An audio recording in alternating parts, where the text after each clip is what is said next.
सीधा रुख करेंगे भोपाल का, जहां कैबिनेट बैठक के बाद मुख्यमंत्री doctor Mohan Yadav press conference कर रहे हैं।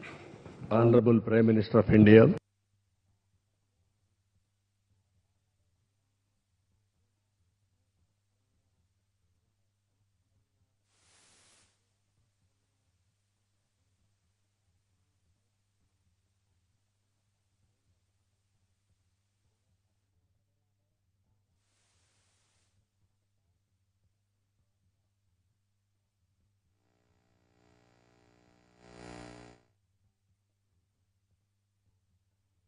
नजर आ रहे हैं। कैबिनेट की विशेष बैठक में कई विशेष फैसले और बराबरी का मौका देने वाला एक बड़ा नियम लग रहा है, जिसके कारण से हमने अपनी इस अधिनियम को लागू करने के पहले, वैसे तो विधानसभा में एक्ट पारित हो जाता, लेकिन आम जनता से जुड़ कर के बातें पहुंचाने के लिए लगभग 2 महीने पहले हमने अपनी समान नागरिक संहिता की लेकर के माननीय सुप्रीम कोर्ट की पूर्व न्यायाधीश रंजना देसाई जी की अध्यक्षता में कमेटी का गठन किया।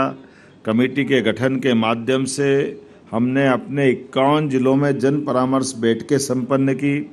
10 संभाग में वो बैठकें हुई और भोपाल में भी राज्य स्तरीय परामर्श हुआ। वो राज्य स्तरीय परामर्श में भी सभी राजनीतिक दलों के साथ, विविध हमारे धर्म के या अलग अलग सामाजिक क्षेत्र के संगठनों के साथ सबसे विस्तार से चर्चा हुई, उनसे बातचीत भी हुई। और जैसा कि मैं आपकी जानकारी में है, जब हमने राजनीतिक दलों को बुलाया तो उसमें आप पार्टी, कम्युनिस्ट पार्टी सारे लोग आए, लेकिन नहीं आए तो कांग्रेस के लोग नहीं आए। पता नहीं कांग्रेस के लोगों को ये इस हिंदू मुसलमान के वोट में क्या दिखता है। उनके लिए एक देश, एक निशान, एक प्रधान पे सदैव दुविधा रहती है। कोई बात नहीं, उनकी वो जाने, हमारे लिए तो आगे बढ़ने का मौका है। हमने जब अपने सभी धर्मों की समानता के लिए आगे बढ़ने का संकल्प किया, और ये भी उल्लेखनीय है कि जब रिपोर्ट सबमिट हुई और जानकारी आई, तो उस जानकारी के रिकॉर्ड में एवरेज 80% से ज़्यादा मुस्लिम बहनों ने इस नियम को लागू करने के लिए पक्ष में बात कही। ये भी हमारे लिए उल्लेखनीय है कि रिकॉर्डेड आंकड़ा 76% का है, लेकिन एवरेज 80% मुस्लिम बहनों ने कहा कि एक समान कानून लगना चाहिए। और 40% मुस्लिम भाइयों ने भी कहा है, नामजद भी आकर के बैठकों में इस बात को कोट किया कि ये हमारे लिए कानून लगना चाहिए। कई लोगों ने उनसे प्रश्न भी किया कि आप इस पे समर्थन कैसे दे रहे हैं, तो उनने खुलकर कहा कि हमारी भी माताएं बहनें हैं, हमारे लिए भी हमारी बहनों की ज़िंदगी को, अगर हिंदू भाई बहनों की बहन की ज़िंदगी इस एक्ट से सुरक्षित होती है, तो मुस्लिम भाई बहनों की बेटियों के साथ क्यों अन्याय होना चाहिए। ऐसे करके सभी क्षेत्रों में सभी प्रकार से एक बात उल्लेखनीय है कि हमारे द्वारा इसमें लगभग 3.49 करोड़ SMS भी भेजे गए। हम जनता के अंदर नीचे तक जितनी बात पहुंचा सकते थे, हमने सभी संचार साधनों का, सोशल मीडिया का, प्रिंट मीडिया का, इलेक्ट्रॉनिक मीडिया का, यहाँ तक कि कार्यक्रमों के अंदर होने वाली सभाओं में भी इस विषय को नीचे तक उतारने का सभी मंत्रियों के साथ, मेरे स्वयं सहित सभी संगठनों के साथ हमने ये बातें नीचे पहुंचाई। जैसा मैंने बताया कि लगभग 10 लाख प्रतिक्रिया हमको इसके माध्यम से प्राप्त हुई, और जब ये धीरे धीरे करके चारों तरफ से हमारी बातों का समापन की तरफ हम आए, तो आज मुझे इस बात की प्रसन्नता है, 70 साल के इतिहास में ये युगांतकारी क्षण है, जिसकी साक्षी 8.5 करोड़ जनता बन रही है। जब हम मध्य प्रदेश की धरती पर समान अधिकार, समान अवसर, समान नागरिक, समान न्याय के स्वर्णिम चतुर्भुज के उदय की तरफ बढ़ रहे हैं।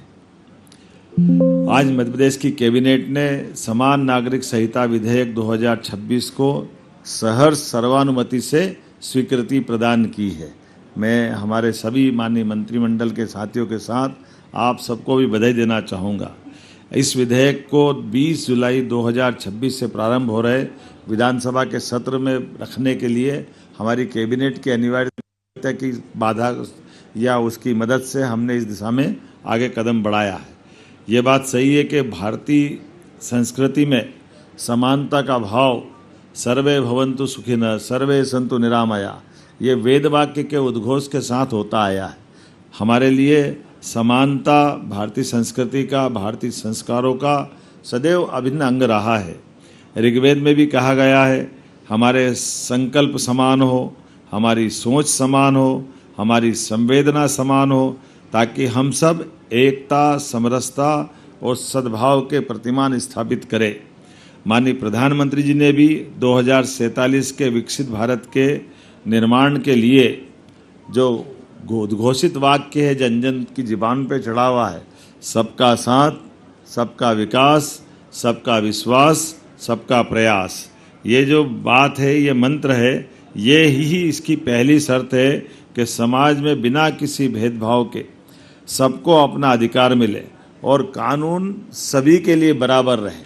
मुझे इस बात की प्रसन्नता है, जब परमात्मा और प्रकृति इंसानों के बीच भेद नहीं करती तो ये भेद करने का अधिकार आखिर आया कहाँ से। मैं संविधान निर्माता डॉक्टर बाबा साहब भीमराव अम्बेडकर के चरणों में भी नमन करता हूँ। संविधान के अनुच्छेद 14 और 44 में समान नागरिक संहिता समान अधिकार एवं समान अवसर का मार्ग प्रशस्त करती है। माननीय प्रधानमंत्री जी श्रीमान नरेंद्र मोदी जी के नेतृत्व में हमने संकल्प लिया है कि हम ऐसा कानून लाएंगे जिसमें राम, रहीम, रविंदर और राबिन सब एक समान हो।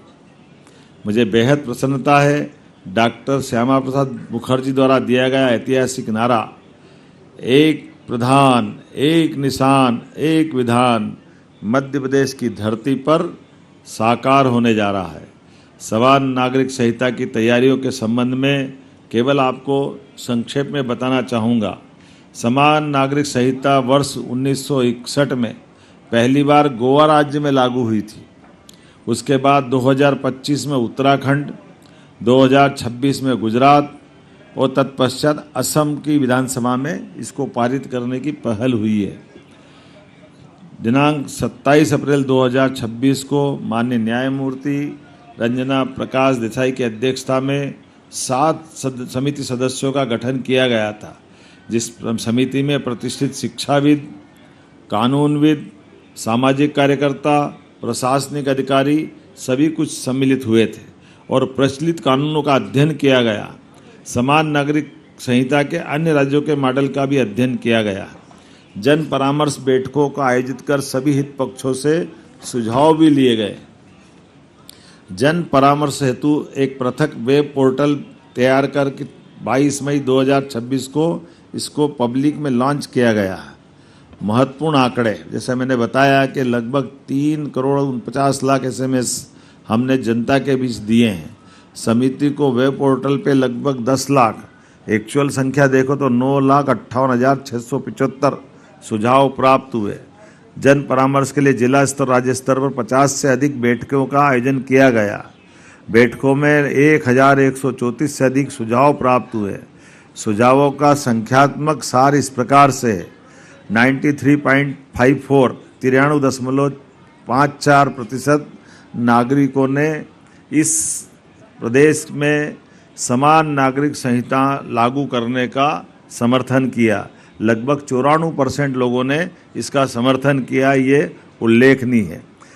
92.20 अर्थात 92.20% नागरिकों ने माना कि सभी समुदाय में महिला और पुरुषों के लिए समान कानून होना चाहिए। 91.32 लोगों ने माना कि समान नागरिक संहिता से भेदभावपूर्ण तलाक कानूनों को समाप्त करना चाहिए, जो कि एक लिंग की दूसरे को अधिक लाभ देने की दिशा में गलत कदम उठाती है। 92.66 लोगों ने इस बार भी सहमति दी है कि सभी समुदायों को महिला और पुरुषों की संपत्ति में भी समान अधिकार मिलना चाहिए। ये सभी प्रकार से अलग अलग क्षेत्रों को जोड़ करके इसमें बात रखी गई है। 90.96 लोगों ने माना कि व्यक्तिगत कानूनों के कारण नागरिकों को कानूनी जटिलताओं का सामना करना पड़ता है, इसलिए इससे मुकाबला करने के लिए एक समान नागरिक संहिता लागू करना चाहिए। 86.78 मतलब 86.78% लोगों ने कहा कि समान नागरिक संहिता को मौलिक अधिकारों का उल्लंघन किए बिना लागू किया जा सकता है। कुल मिलाकर के दोबारा मैं परसेंटेज नहीं दोहराऊंगा, ये फिर वापस लंबी कहानी हो जाएगी, लेकिन समान नागरिक संहिता इसके जो 4 महत्वपूर्ण पिलर्स है, ये चारों पे मैं बात करना चाहूँगा। विवाह इस राज्य में इस नियम के बाद एक ही लागू होगा, दूसरा विवाह निषेध माना जाएगा। जब तक कि कानून सम्मत रूप से विवाह विच्छेद नहीं हो तब तक दूसरे विवाह की परमिशन उसको नहीं रहेगी। विवाह विच्छेद में भी केवल शब्दों से कोई विवाह विच्छेद नहीं कर पाएगा। तलाक तलाक तलाक या ऐसे जो चीज़ें हैं, इससे इसको मुक्ति दिलाई गई। कानूनी प्रक्रिया के बाद ही तलाक का दोनों पक्ष के बीच में निर्णय के आधार पर लागू किया जा सकेगा। उत्तराधिकारी का चयन भी उसी प्रकार से रहेगा। जो उत्तराधिकारी आमतौर पे होते हैं, इस कानून के बाद सबको समान रूप से उत्तराधिकारी एक कानून से चलने के लिए बाध्यता रहेगी। और एक उत्तराधिकारी में महिला पुरुष का भी अधिकार कम ज़्यादा नहीं होगा, दोनों को समान होगा। कुछ कानूनों में पहले महिलाओं को आधा अधिकार दिया गया था, तो ऐसे में बहनों को भाइयों को समान अधिकार इस कानून के माध्यम से दिया जाएगा। इसी प्रकार से ये जो एक नई प्रथा है, उस प्रथा में जो भी सिस्टम है, तो अगर आप लिव इन रिलेशन रखना चाहते हैं तो उसमें भी आपको आयु सीमा के अंदर ही 1 महीने से कम समय में पंजीकरण रजिस्ट्रेशन के बाद रहने की छूट है, चाहे जो नहीं रह सकेगा। तो 21 साल का पुरुष और 18 साल से बड़ी महिला या बहन जो भी होगी वो इसका अंदर आएंगे। और इसमें भी अगर उनका विवाह हुआ है तो इसमें इस दायरे से वो बाहर हो जाएगी, जब तक कि वो सारी प्रक्रिया विवाह संबंधी कोई अपना उस प्रकार के कोई बाधा उनके जीवन में अगर आ रही तो वो इससे नहीं रहेंगी। स्वैच्छिक रूपता को थोड़ा इसमें रोका गया है। समान नागरिक संहिता में युगांतकारी प्रभाव, खास करके धार्मिक स्वतंत्रता, ये सभी धर्मों का सम्मान करने वाला कानून है। इसमें किसी धर्म को नीचा नहीं दिखा रहा है। क्या हिंदू, क्या मुसलमान, क्या ईसाई, क्या पारसी, सभी धर्मों का समान सम्मान करने के लिए कानून को लगाया गया है। महिलाओं के लिए भी सभी प्रकार की बहनों के लिए समान रूप से उनकी गरिमा और सम्मान का भी ध्यान या उनके सम्मान की रक्षा करने के लिए ये नारी सशक्तिकरण की दिशा में उल्लेखनीय कदम है। भेदभावपूर्ण प्रथाएं जो चलाई गई थी, बहुत सारे प्रकार की, जो उन सारी प्रथाओं को रोकने का प्रयास किया है। आदिवासी अंचल, हमारे जो अनुसूचित जनजाति या संरक्षित रूढ़िगत आधार वाले व्यक्ति समूह जो हमारे घुमंतु अर्धघुमंतु आते हैं, उनको इसमें अपवाद रखा गया है, उसको इस दायरे से इतर रखा गया है। सभी धर्मों की बात मैंने कही कि सभी धर्मों के लिए एक समान शर्त है। धार्मिक समारोह, अनुष्ठान, रीति रिवाज अलग अलग हो सकते हैं, उसमें कोई बाध्यता नहीं है कि वो एक जैसी मानना है।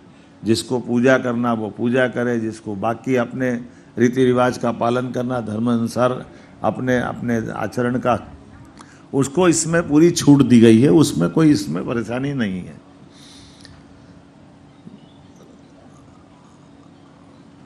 विवाह की न्यूनतम आयु सभी के लिए 21 वर्ष है, महिलाओं की न्यूनतम आयु 18 वर्ष है। इससे वो जो गलत प्रथा थी, यौवन आधारित अलग अलग आयु में विवाह की जो प्रथा थी, वो विवाह की प्रथा को प्रतिबंधित किया गया है। विवाह के लिए रजिस्ट्रेशन सबका होगा। अब ये हम सब गौर करें, विवाह का पंजीयन पंचायत से लेकर के नगरीय निकाय तक, ग्रामीण स्तर में, शहरी स्तर में रजिस्ट्रेशन अनिवार्य रहेगा। एक जीवन साथी के रहते हुए दूसरे जीवन साथी दूसरा विवाह करने की परमिशन नहीं रहेगी, मैंने पूर्व में उल्लेख किया है। ये इस तरह की चीज़ों को अपने यहाँ रोका जाएगा। न्यायालय के बाहर विवाह विच्छेद नहीं किए जा सकेंगे। पुत्र पुत्रियों को समान अधिकार की बात मैंने पहले कर दी है। महिलाओं को संपत्ति में भी हस्तांतरित उसी प्रकार से होंगी जैसे पुरुष को होती है, इसमें कोई अंतर नहीं रहने वाला है। ये बाकी तो बातें हो गई। यदि व्यक्ति, कोई विवाहित व्यक्ति लिव इन संबंध बनाता है तो 5 साल तक की सज़ा होगी उसको। ये हमने कठोरता से लागू कराया है, इसमें छूट नहीं है। न्याय सबके लिए समान है, अधिकार सबके लिए समान है, अवसर सबके लिए समान है। और यही संविधान निर्माताओं का सपना है ये हमारी सरकार का सपना भी है।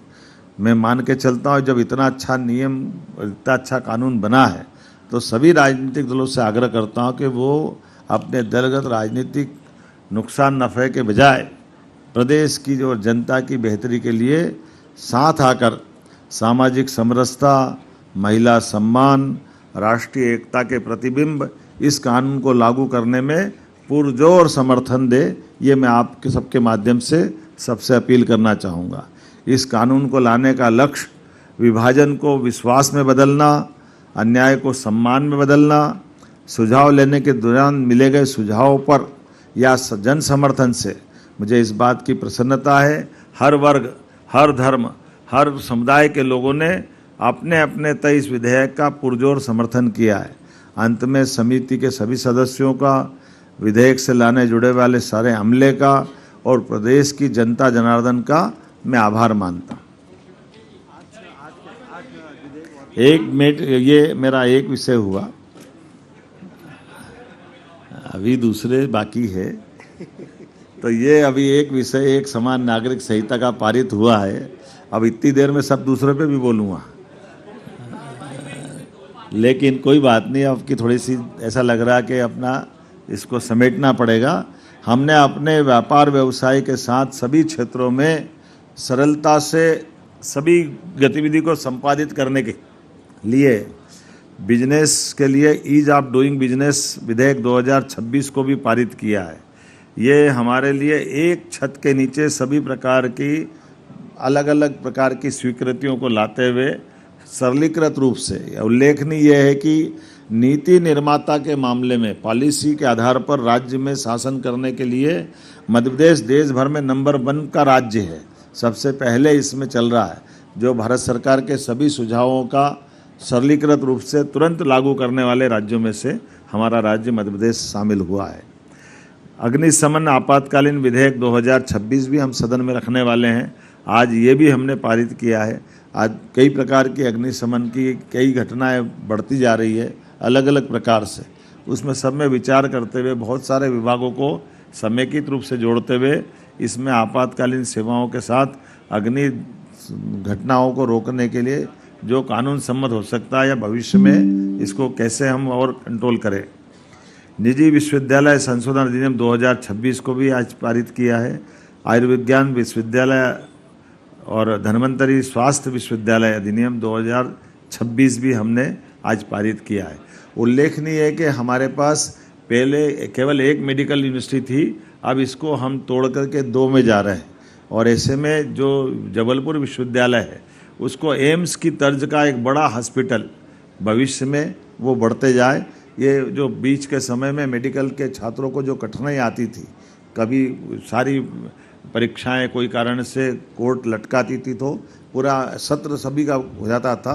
धीरे धीरे बीते समय हमने अपनी नर्सिंग के, पैरामेडिकल के या सारे परीक्षाएं कराने के हमारे सारे सरकारी विश्वविद्यालयों में पहले ये अधिकार दिए थे। अब धीरे धीरे करके हम इसमें और आगे बढ़ रहे हैं। राज्य बहुत बड़ा है, ऐसे में एक विश्वविद्यालय की कठिनाई होती है, तो यह 2 में जा रहा है। आगे जा करके इसके और भी भविष्य में इस तरह से बढ़ेंगे। और वैसे भी शिक्षा नीति 2020 ये कहती है कि पर्टिकुलर एक सब्जेक्ट का विश्वविद्यालय के बजाय ये बहुउद्देशीय विश्वविद्यालय होना चाहिए। तो बहुउद्देशीय विश्वविद्यालयों की तरफ हमारे सारे, पहले तो सारे सरकारी विश्वविद्यालय इस तरह चलते थे, लेकिन इसको चरणबद्ध रूप से हम आगे बढ़ रहे हैं। जब मैं मध्य प्रदेश राजमार्ग संशोधन विधेयक 2026 की बात करता हूँ तो अंग्रेजों के शासनकाल के कई नियमों को बदलते हुए ये हमारा मध्य प्रदेश राजमार्ग अधिनियम 2026 को पास किया है। श्रम संहिता के माध्यम से भी हमारे कई सारे श्रमिक बंधुओं के लिए उद्योग धंधों में काम करने के लिए इसमें भी कुछ सुधार किए हैं।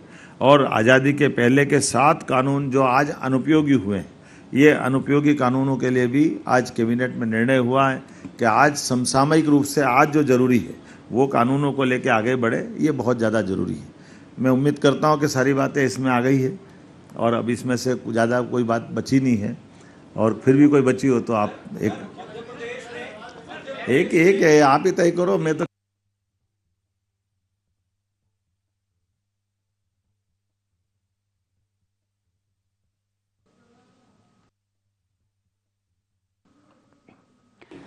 हमारे लिए यशस्वी प्रधानमंत्री के नेतृत्व में समान रूप से जनता के हितों को कई सारे प्रकार से लागू करने का जब निर्णय किया जा रहा है, ऐसे में उन सुधारों के सिलसिले में हमारी तो जनसंघ के ज़माने से एक देश एक विधान एक प्रधान डॉक्टर मुखर्जी ने हमारे राजनीतिक दल का उदय सिद्धांत है। मुझे इस बात की प्रसन्नता है, आज वो फलीभूत हो रहा है। हमारा राज्य एक विधान से चलने के लिए संकल्पबद्ध हो रहा है। हाँ, एक मिनट एक विषय और रह गया है। हमारे 71 स्वास्थ्य केंद्र हॉस्पिटलों का उन्नयन का भी बड़ा विषय हुआ है, जिसके आधार पर हमारे अपने राज्य के अंदर 100 बिस्तर के 7 हॉस्पिटल, 50 से 45 हमारे जो 50 बेड के हॉस्पिटल भी 25 हॉस्पिटल 50 बेड के बन रहे हैं। बाकी कई हमारे प्राथमिक स्वास्थ्य केंद्र से CSC सामुदायिक स्वास्थ्य केंद्र में उन्नयन हो रहा है। ऐसे कुल मिलाकर के 29 उप स्वास्थ्य केंद्र से PSC बन रहे हैं। ये बड़ा निर्णय हुआ है। अपने यहाँ स्वास्थ्य को लेकर के हमारी सरकार लगातार बहुत सारे बदलाव कर रही है। ऐसे में एक बार फिर मैं दोहरा देता हूँ, उप स्वास्थ्य केंद्र 6 बिस्तरी 29, 6 बिस्तरी प्राथमिक स्वास्थ्य केंद्र 30 बिस्तरी, सामुदायिक स्वास्थ्य केंद्र में उन्नयन 19, 30 बिस्तरी सामुदायिक स्वास्थ्य केंद्र का 50 बिस्तरी, सिविल अस्पताल में उन्नयन 18, सामुदायिक स्वास्थ्य केंद्र सिविल अस्पताल का 100 बिस्तरी अस्पताल में उन्नयन 7। इस प्रकार से 73 हॉस्पिटल खोले जा रहे हैं, जिसमें हमारा सब मिलाकर 2 माइनस कर दो 71। उसमें चित्रकूट जैसा स्थान भी धार्मिक दृष्टि से जहां 100 बेड का हॉस्पिटल खोल रहे हैं। ऐसे हम सब मिलाकर के एक एक करके इन सारे क्षेत्रों में समान रूप से आगे बढ़ रहे हैं। सर,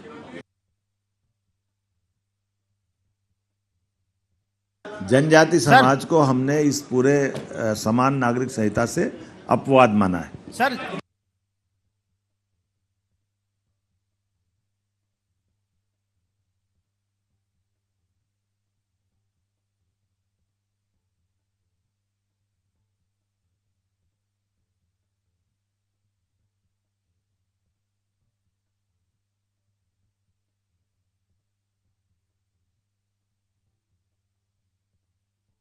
बोला ना मैंने, आदिवासी समाज को छूट है। अरे भाई, भारत सरकार के जो संविधान सम्मत नियम है वो भी तो लगेंगे ना, हमको तो मालूम नहीं है। अभी तो हम ये एक समान कानून लगाने की तरफ जब बढ़ रहे हैं। विजय तो जी हम आप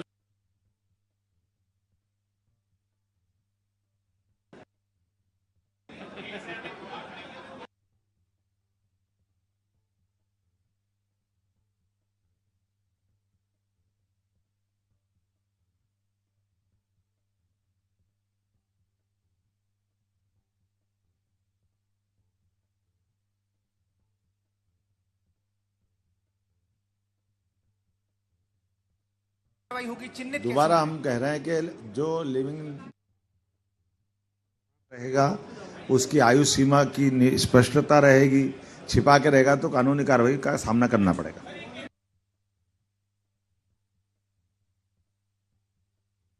जगदीशपुर का पूरा ध्यान देश दुनिया का जाए, इसलिए तो कैबिनेट कर रहे हैं।